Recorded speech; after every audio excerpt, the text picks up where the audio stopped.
You have a man from Europe. I don't know if he's here. I saw him backstage. What he did was, and what he is doing is sort of what we did a few years ago. He's doing a great job. He's always been my friend for some reason. And he's a very spectacular man, very highly respected, Nigel Farage.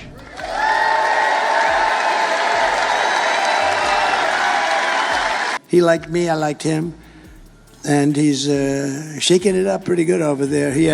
He was the big winner of the last election in the UK. Trump just stunned Downing Street with a devastating response to Starmer's attack on Nigel Farage. The PM's attempt to label Farage an extremist has spectacularly backfired on the world stage. As Labour loses its grip on working-class voters, Trump's intervention exposes what Starmer fears most: that the very people he claims to represent are flocking to Farage. The establishment's desperate attempt to silence the Reform UK leader has only made him stronger, and Trump knows exactly why. In politics, timing is everything, and Keir Starmer's recent decision to publicly brand Nigel Farage and Reform UK as dangerous extremists might just go down as one of the most catastrophic political miscalculations in recent British history. What was clearly intended as a decisive blow to neutralize a growing threat has instead supercharged Farage's popularity in precisely the demographics Labour cannot afford to lose. The polling data tells an extraordinary story. Rather than damaging Farage's appeal, Starmer's attack has coincided with a remarkable doubling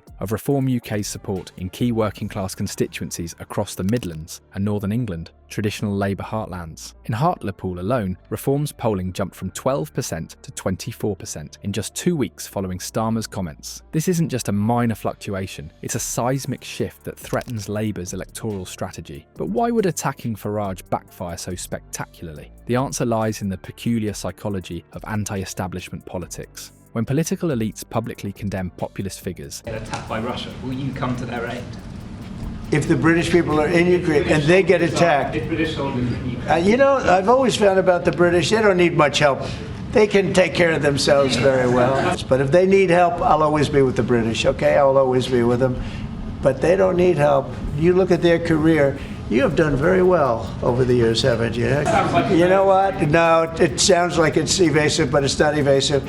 You know, the British have been incredible soldiers, incredible military, and they can take care of themselves. As extremists, or dangerous, they unwittingly validate those figures' central claim, that they represent a genuine threat to the status quo. For voters who already feel abandoned by the mainstream, these attacks serve as powerful endorsements. Farage, with his razor-sharp political instincts, recognised this immediately. His conspicuous absence from Parliament during the subsequent debate wasn't a coincidence. It was masterful political theatre. By staying away while politicians debated him, Farage reinforced his outsider status, while dominating headlines without even being present. His response, "If standing up for British values makes me dangerous, so be it," delivered the perfect martyrdom narrative that resonates deeply with disaffected voters. This pattern should look eerily familiar. In 2016, the American political establishment made the identical mistake with Donald Trump, whose support grew with each condemnation from the elite. Both Trump and Farage have perfected the art of transforming establishment contempt into electoral gold. Your unwavering support of Donald Trump in light of what happened on Friday.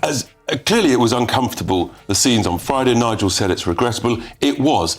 Look, the reality is, everybody wants peace. But the key is, as Nigel has said, and I think everybody actually, including President Trump and President Zelensky, the only peace that works is an enduring, lasting peace. How do we make sure that Putin is deterred from ever trying this monstrosity ever again? Okay. When political insiders attack them, they don't diminish these figures, they elevate them. What's particularly troubling for Starmer is that Reform's surge is coming directly from Labour's base. Recent YouGov data shows that 27% of 2019 Labour voters now view Farage somewhat favourably, up from just 9% before Starmer's attack. This represents a fundamental challenge to Labour's claim that it truly represents working-class interests. While Starmer grapples with his crumbling working-class support, an unexpected heavyweight has entered the ring from across the Atlantic. Donald Trump's decisive intervention in British politics has transformed what was once a domestic political spat into a full-blown international embarrassment for the Labour leader. When Trump publicly declared Farage a very spectacular man, very highly respected, who was doing a great job, he wasn't merely offering casual praise to an ally.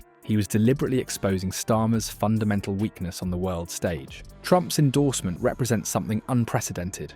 A former US president directly interfering to defend a British opposition figure against a sitting prime minister. His specific criticism of Starmer's strategy was particularly damning, warning that dismissing Farage as an extremist would only make him stronger. There's a degree of silence about this issue. Other party leaders have come forward and shown solidarity with President Zelensky. Hang on. As have I. I stood up in the House of Commons very clearly Nigel Farage on Thursday. hasn't, though. I think I'm the only senior political figure that's donated a 5-figure sum, bought a 4x4 pickup, filled it with medical supplies, driven it to Ukraine. Now, the issue what is, was Trump and JD Vance playing at on Friday? What's your interpretation?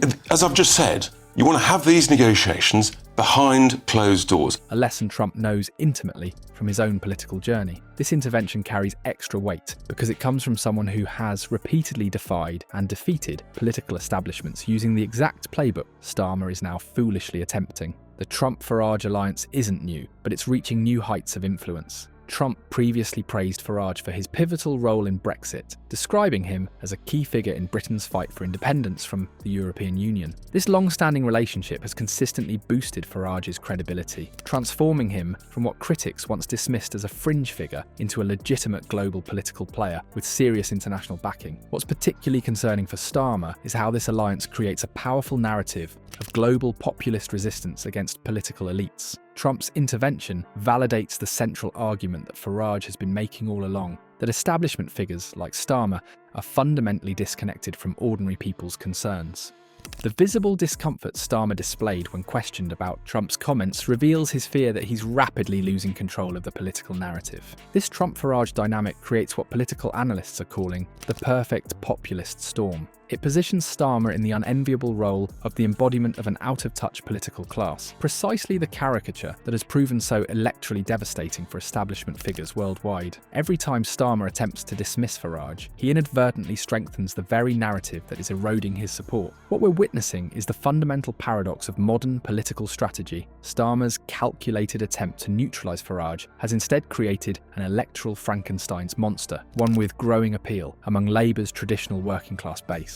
The polling couldn't be clearer. Discontent with mainstream parties is swelling, and Farage's positioning as defender of ordinary citizens resonates precisely where Labour needs to maintain support. The establishment's fatal flaw remains its tone-deaf approach to populist challenges. Every dismissive comment from Downing Street acts as rocket fuel for Reform UK's momentum. With Trump's international backing providing further legitimacy, Starmer now faces a perfect storm of his own making. This pattern repeats throughout political history, yet establishment figures seem incapable of learning the lesson. In attempting to silence Farage, Starmer has handed him a megaphone. The uncomfortable reality for Labour is that working-class voters increasingly see through the political theatre and find authenticity in the very figures Starmer tries to diminish.